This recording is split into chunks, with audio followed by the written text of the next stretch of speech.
Jamen Martin, velkommen til Svendborg. Tusind Helt tak. Fantastisk, at du tager dig tiden. Selvfølgelig. Vi har brug for din opbakning, og vi glæder os rigtig meget til, at vi nu lige kan få den her lille stund og snakke sammen med dig, og i det her nærværende rum, og kunne snakke lidt om børn og fællesskaber, om generationskontrakten, om alt det der, vi ikke kan håndtere derude, populismen, alt det der er imod os.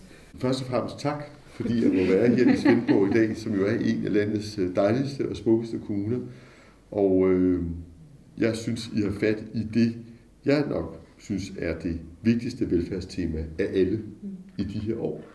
For hvis ikke vi får lavet vores skole rigtigt, og får langt flere børn med og ind og glade ind i skolen og glade ud af skolen og dygtige, så bliver det jo et spejl på vores egen fremtid.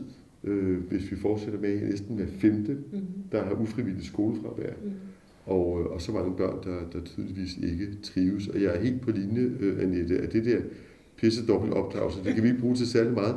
Vi kan heller ikke bruge det der fokus på øget fysiske indgreb, især når jeg taler med forældre, der har børn med en eller anden form for diagnose eller spektrumforstyrrelse, eller hvad det kan være. Altså fysisk fastholdelse for eksempel, det er noget af det værste, man kan gøre, for at de børn kan komme videre.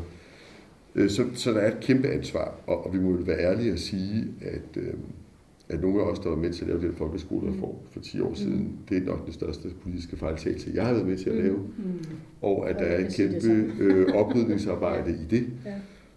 Og så er spørgsmålet, hvad så?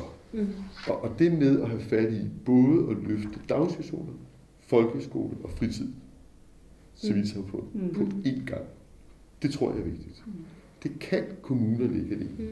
Og det er derfor, vi har lavet børneløfte i Radikale Venstre, hvor vi siger, når vi kommer til at gå til folketingsvalg, så bliver det et ønske om at afsætte en ny ramme på 15 milliarder ekstra kroner til hele det her børneområde. Nogenlunde 5 til daginstitutioner, 5 til skolen, 5 til fritid og civilsamfund.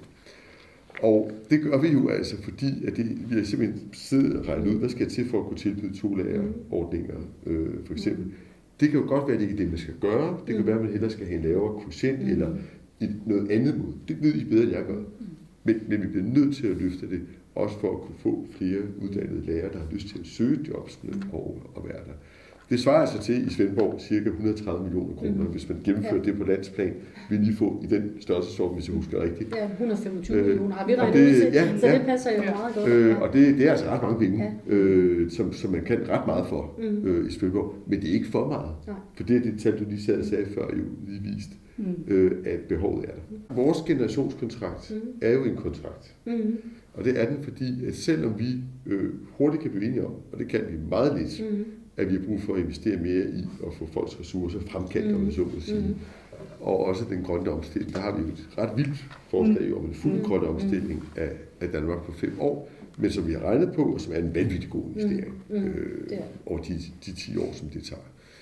Men det er klart, at selvom det er en god investering, så skal der jo stadigvæk være nogle penge at investere. Og hvad der virkelig måske er den største udfordring, der skal også være nogle hoveder og nogle hænder til at gennemføre, tage hånd om de børn, uddannede lærere, uddannede pædagoger, hvis det er det, vi taler om her. Og derfor har vi i øjeblikket, det kan vi godt være ærlige om i vores eget parti, også en diskussion om, hvor skal de penge og de hænder og hoveder komme fra.